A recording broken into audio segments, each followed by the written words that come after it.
બનાવની વિગતો અનુસાર ગત તારીખ 7 ઓગસ્ટ 2020ના રોજ અંકલેશ્વર જીઆઈડીસીની ટીમે અંકલેશ્વરના ભડગોદરા ગામ ખાતે આવેલ તૃપ્તિ એપાર્ટમેન્ટમાં દરોડો પાડ્યો હતો। આ દરમિયાન ત્યાં રહેતા ધર્મેન્દ્રસિંહ રાધેશ્યામસિંહ રાઠોડ નામના શખ્સને ઝડપી લેવામાં આવ્યો હતો।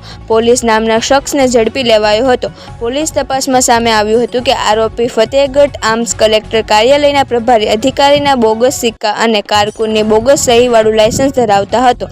આ બોગસ લાયસન્સના આધારે તે 12 બોરની સિંગલ બેલ બ્રિજ લોડર બંદૂક સાથે અલગ અલગ સિક્યુરિટી એજન્સીમાં ગનમેન તરીકે નોકરી કરતો હતો। પોલીસ જે તે વખતે એક 12 બોરની સિંગલ બેલ બ્રિજ લોડર બંદૂક 5 નંગ જીવતા કારતૂસ મળી કુલ 20,000થી વધુનો મુદ્દામાલ જપ્ત કર્યો હતો। ધર્મેન્દ્રસિંહની ધરપકડ બાદ પૂછપરછમાં સામે આવ્યું હતું કે આ બોગસ લાયસન્સ અને હથિયારના કૌભાંડમાં બારડોલી રોડ પર આવેલી ઓમ રેસિડેન્સમાં રહેતો ત્રિભુવનસિંહ ઉર્ફે વિજેન્દ્રસિંહ રામધ્વજસિંહ ચૌહાણ મુખ્ય સંડોવાયેલો હતો।